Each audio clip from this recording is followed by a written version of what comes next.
Hello friends, I am Ketan Verma. I am going to teach you English grammar. In English grammar, there are so many tenses. So I am going to teach you simple present tense today. Let's begin our teaching of simple present tense. Simple present tense is used for so many things. First of all, we can say it can be used for daily routine. We can also use it for the things which we do every week, every month, every year, occasionally, for our habitual actions, and so many things. Now in simple present tense, we are going to learn three main type of sentences. They are affirmative, negative, and interrogative. Let's begin with affirmative sentence. In affirmative sentence, A means affirmative sentence. In affirmative sentence, the structure is first you write subject, then verb. After the verb, you write S, ES or IES. When the subject is third person singular. After that, you write object, and OW means other words. Now, the confusion may be when write S, ES and IES. So the solution for that is when the subject is third person singular. Now you may be wondering what is third person singular. We might have heard so many times that when the subject is third person singular, we have write S, ES or IES after the verb. But many of the students don't know what is third person singular. So let us clarify. Third person singular means he, she, it or any one name. One name. That can be the name of the boy also, girl also, animal also, bird also. It should be one name. So third person singular means he, she, it or any one name. So when the subject is used as third person singular, after the verb you write S, ES or IES. Now again here there are three options: S, ES and IES. When to write S, when to write ES and when to write IES. So here is a solution. Let us see first when ES is written. ES is written when the verb ends, means when the last letter or the letters of the verb are either E, S, SH, CH, Z, X or O. In that case, after the verb you write ES. For example, smash. The last letters are S and H, so we write ES. When the subject is third person singular, means when there is he, she, it or any one name as a subject. One more example is goes. Last letter is O. That's why we have written ES.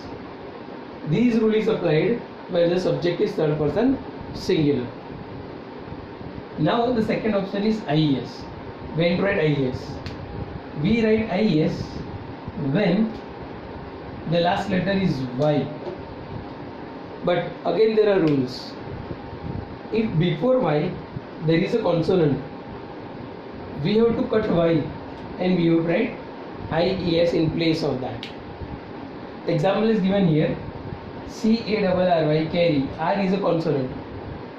It is not a vowel. There are 5 vowels: A, E, I, O and U. So R is a consonant. So when the subject is third person singular and when the verb is used, if the last letter of the verb is Y and before Y if consonant is used, we have to cut this Y and we have to write IES. So carry changes into carries. One more rule is there in that. If the last letter is Y but before Y there is no consonant, there is a vowel. If before Y there is a vowel, in that case simply after the Y we have write S. For example, enjoy. Last letter is Y but before Y there is a vowel. A, E, I, O, U. O is a vowel. So in that case we don't have to cut a Y. Simply we have write S after Y. So remember these two rules of IES and S. When to write IES? When the last letter of the verb is Y and before Y if there is a consonant, we have to cut Y and we have to write IES. Example is given, CARRY, carry. carry changes into carries. We have to cut y. If the last letter of the verb is y and before y there is a vowel, we simply have to write s after the y. We don't have to cut y because before y there is a vowel. So we have to write s. Now here is the rule of es, here is the rule of is. Wherever the rule of es or is not applied, in those verbs we have to write s. For example, sing. Sing changes into sings. Laugh changes into laughs. In these verbs, neither this nor this rule applies. Any of the rules doesn't apply. So remember, when the subject is third person singular, only in affirmative sentences, A means affirmative. After the verb, you have to write s, es or is. Here I have explained the rules when to write es, when to write is. So these are the rules of affirmative sentences. Now we are going to see some examples of affirmative sentences of simple present tense. Remember these rules, please.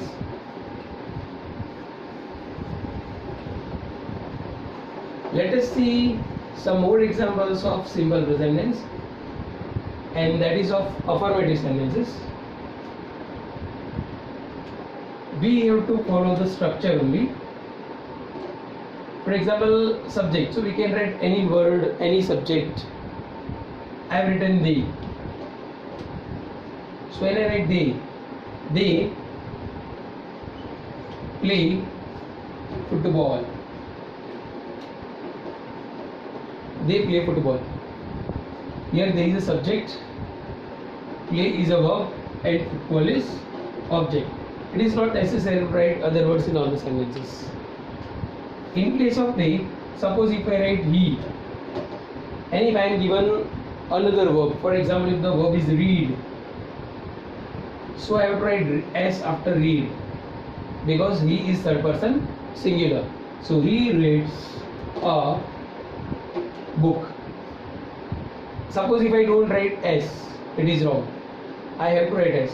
As per the rule, when the subject is third person singular, after the verb you have to write s, es or is, that is compulsory.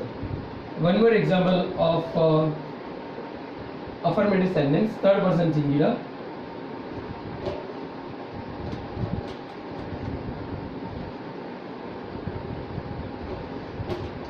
She sings a song.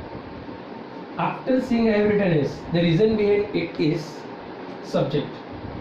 Subject is third person singular, that is she. So when the subject is third person singular, after the verb you have write s, es or is. And when the subject is not third person singular, we don't have to change the verb. The verb remains as it is. Let us see one more example of affirmative sentence in third person singular.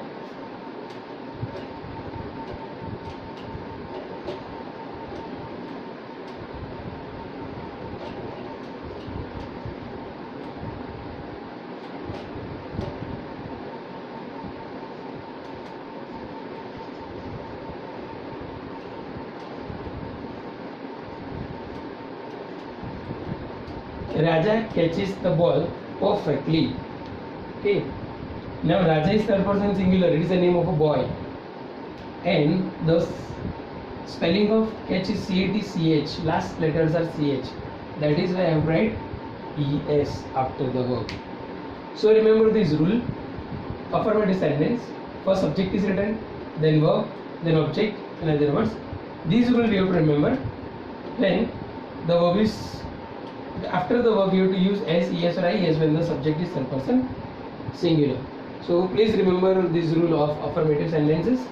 Now we are going to see negative sentences. In negative sentences also we have to remember some rules of third person singular. So let us see some rules of third person singular. In negative sentences, the structure is subject plus do not or does not, and after that we have to write verb, then object, then other words. Now see here. Here also we can see one thing.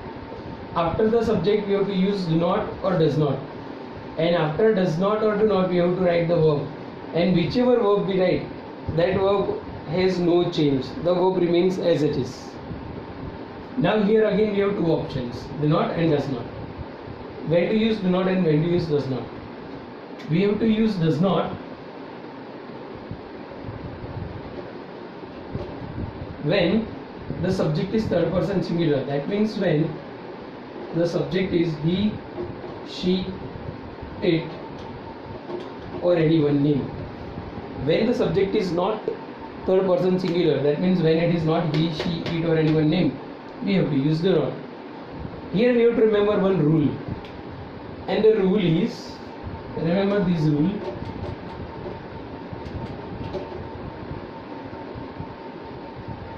In negative sentences,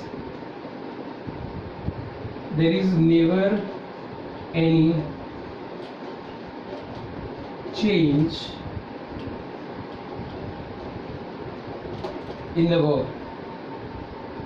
We saw earlier that in affirmative sentences, when the subject is third person singular, we have to write s, yes or is.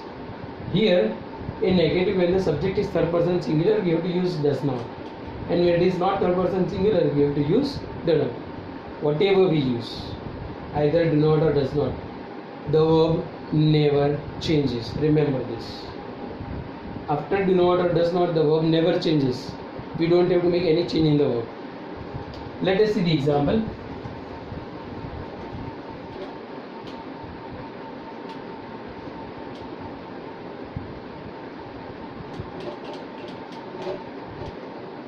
Sita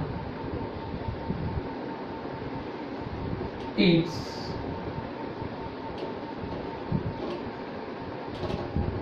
mangoes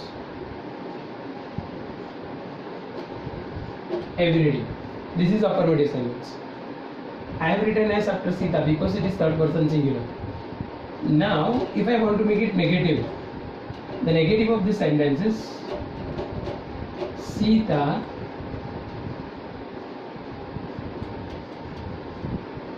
does not eat mangoes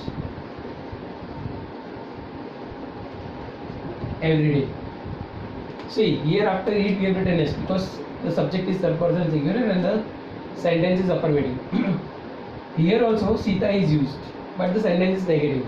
So as the sentence is negative, we have to use does not.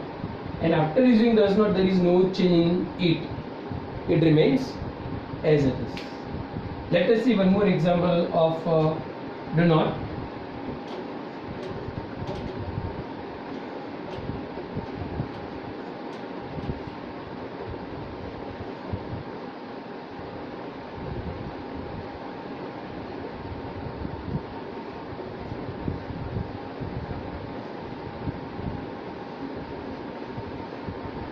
We do not treat anyone badly.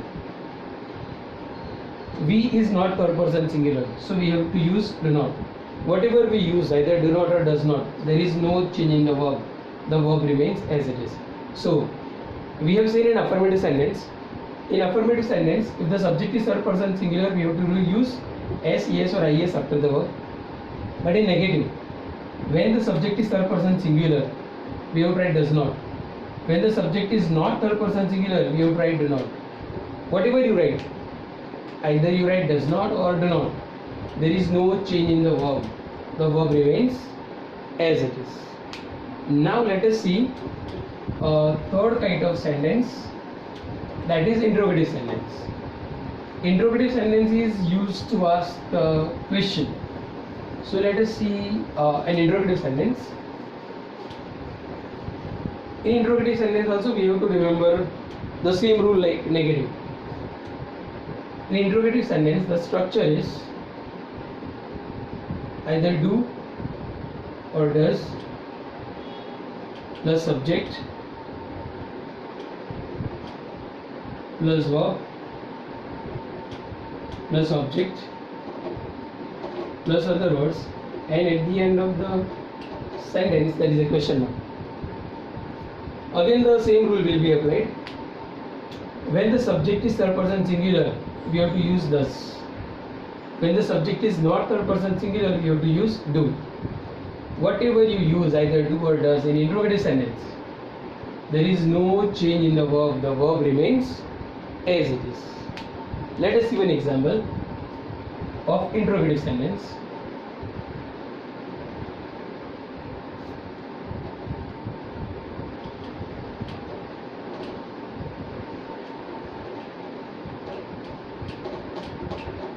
Does he run very fast? Now he is third person singular, so we have to use does. And see, in run there is no change, no s, no es, no is, because it is interrogative sentence. Let us see one more example.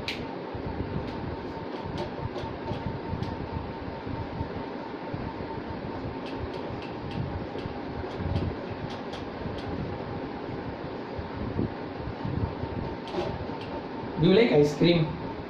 Here you is not third person singular. That is why we have to use do. So in affirmative sentence, negative sentence, and interrogative sentences, we have to remember some rules. In affirmative sentence, we have to remember when the subject is third person singular, means he, she, or it, we have to use s, es, or is after the verb. In negative sentence, we have to remember when the subject is third person singular, we have to use does not. And when the subject is not third person singular, we have to use do not. Whatever we use, either do not or does not, there is no change in the verb. The same rule is applied in interrogative sentence. If the subject is third person singular, we have to use does, and if it is not third person singular, we have to use do. Whatever we use, either do or does, there is no change in the verb. The verb remains as it is. Suppose by mistake we make any change in the verb, the sentence will be wrong. For example, let us see some sentences.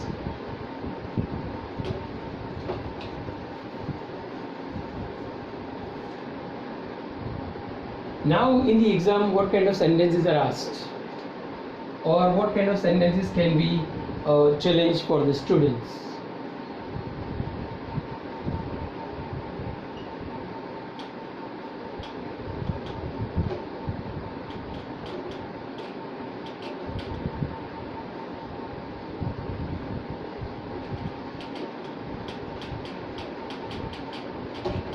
Meera playing the piano very well.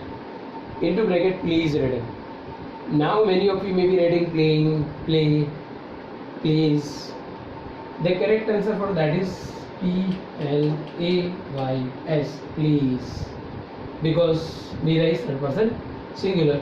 So after the verb we have to use S. One more example.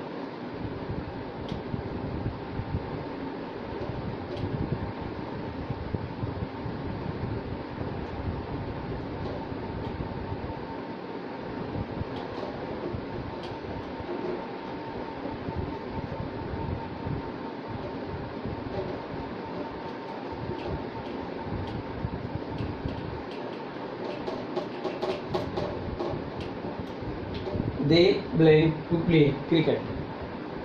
Into bracket it is written not plus like. Now here we have to write they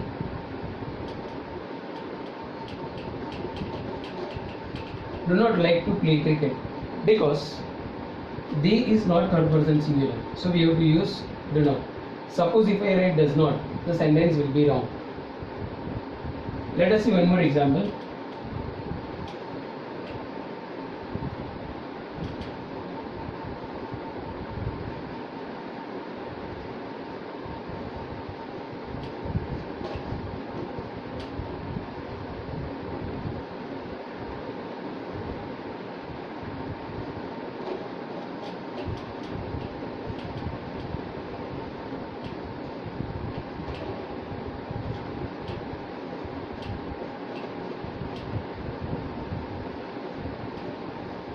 This kind of sentence can be asked in the exam. Blank your brother blank English well. There are two blanks and we have two options, do and no. Now for that we have to see the subject. The subject is your brother. Your brother means he, third person singular. So as per the rule, when the subject is third person singular, we have to use does, and there is no change in the verb, so KNOW will be written as it is. So the answer is, does your brother know English well? So remember these rules of simple present tense, and suppose if you have any query, you can ask me your queries in the next videos. Thank you.